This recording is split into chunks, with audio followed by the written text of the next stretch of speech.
सबसे पहले आप सभी को जय माशी। आइए आज हम 5 रोटी और 2 मछली की चमत्कारिक कहानी को जानेंगे। यीशु मसीह का जीवन प्रेम, सेवा, करुणा और चमत्कारों से भरा हुआ था।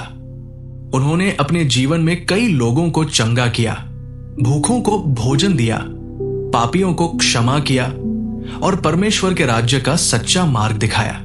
उनकी शिक्षा, उनका प्रेम और उनके चमत्कार लोगों को बहुत आकर्षित करते थे। वे जहां भी जाते, लोगों की भीड़ उनके पीछे चल पड़ती। आज हम जिस चमत्कार की कहानी पढ़ने जा रहे हैं, वो उनके सबसे प्रसिद्ध कार्यों में से एक है। 5 रोटियां और 2 मछलियों से हजारों लोगों को भोजन कराना। ये केवल एक भोजन देने की कहानी नहीं है, बल्कि ये विश्वास, आज्ञाकारिता और परमेश्वर की महान सामर्थ्य की कहानी है। ये घटना बाइबल के 4 सुसमाचारों मत्ती, मरकुस, लूका और यूहन्ना में वर्णित है। एक दिन यीशु और उनके चेले एक शांत स्थान पर विश्राम करने जा रहे थे। वे नाव में बैठकर गलील की झील पार कर रहे थे। उन्होंने भीड़ से कुछ समय के लिए अलग होना चाहा, क्योंकि वे लगातार लोगों की सेवा कर रहे थे। लेकिन लोगों को जब यह बात पता चली, तो वे गांवों से निकलकर पैदल ही उस स्थान की ओर चल पड़े। वे बीमारों को साथ लाए, अपने परिवार को साथ लाए और पूरे दिल से यीशु की खोज में आ गए। जब यीशु नाव से उतरे और उन्होंने इतनी बड़ी भीड़ को देखा, तो वे दया से भर गए। उन्होंने देखा कि ये लोग मार्गहीन, थके हुए और भूखे हैं। यीशु ने लोगों को बैठाया और उन्हें परमेश्वर के राज्य के बारे में सिखाना शुरू किया। उन्होंने बीमारों को चंगा किया, दुखियों को सांत्वना दी और प्यासे आत्माओं को सच्चाई का जल पिलाया। समय धीरे धीरे बीतता गया। दोपहर से शाम हो गई और अब सूरज ढलने लगा था। लोगों को भूख लगने लगी, लेकिन वे अपने साथ भोजन नहीं लाए थे। चेले भी चिंतित हो गए। वे यीशु के पास आए और बोले, प्रभु, ये स्थान तो सुनसान है और समय भी बहुत हो गया है। लोगों को पास के गांवों में भेज दीजिए, ताकि वे खाने के लिए कुछ खरीद सके। लेकिन यीशु ने कुछ अलग कहा, उन्हें जाने की जरूरत नहीं है, तुम ही उन्हें खाने को दो। ये सुनकर चेले चौंक गए।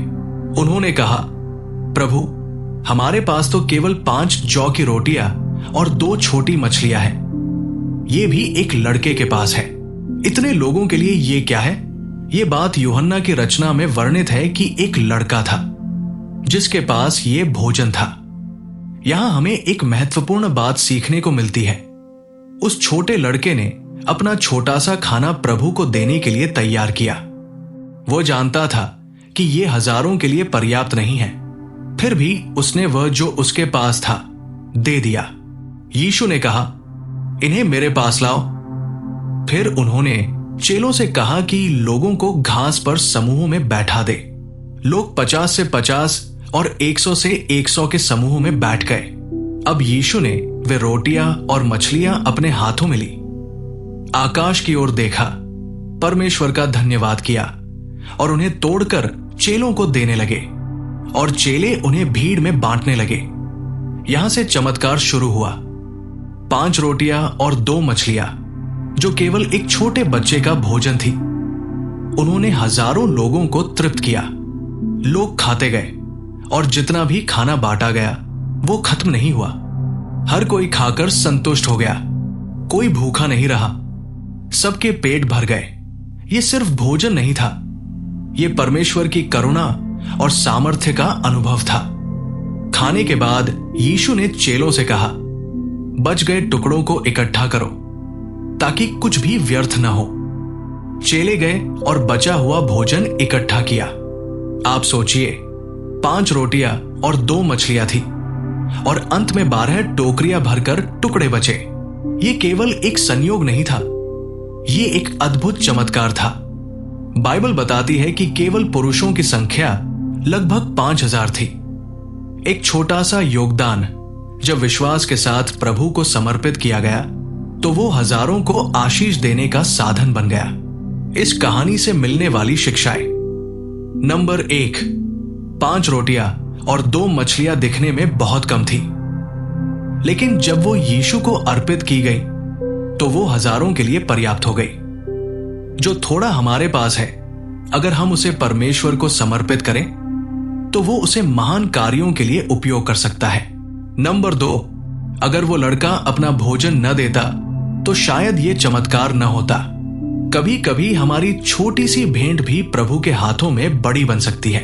नंबर 3, जब चेले लोगों को भेजना चाहते थे तब यीशु ने कहा उन्हें जाने की जरूरत नहीं है।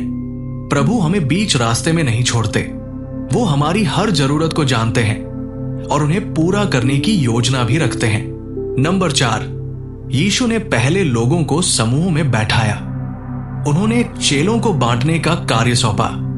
इससे हमें यह सीख मिलती है कि प्रभु काम करते हैं, लेकिन वो हमें भी अपने कार्य में सहभागी बनाते हैं। नंबर 5, यीशु ने कहा बच गए टुकड़ों को इकट्ठा करो। प्रभु हर आशीष को मूल्यवान मानते हैं। हमें भी ऐसा ही करना चाहिए। बर्बादी नहीं, उपयोग और कृतज्ञता। ये चमत्कार केवल रोटी और मछली तक सीमित नहीं था। यीशु मसीह ने खुद कहा कि मैं जीवन की रोटी हूं। जो मेरे पास आता है वो कभी भूखा न रहेगा। यह घटना हमें याद दिलाती है कि यीशु सिर्फ शारीरिक भूख नहीं मिटाते, वो आत्मिक भूख भी तृप्त करते हैं। आज हम क्या कर सकते हैं? क्या हमारे पास कुछ 5 रोटियां और 2 मछलियां हैं? हमारे पास समय, प्रेम, क्षमा, सेवा या कुछ पैसे हो सकते हैं। क्या हम उसे प्रभु को समर्पित करने को तैयार हैं, चाहे वो थोड़ा ही क्यों न हो? अगर हम विश्वास से प्रभु को दें तो वो उसे आशीषित करेंगे।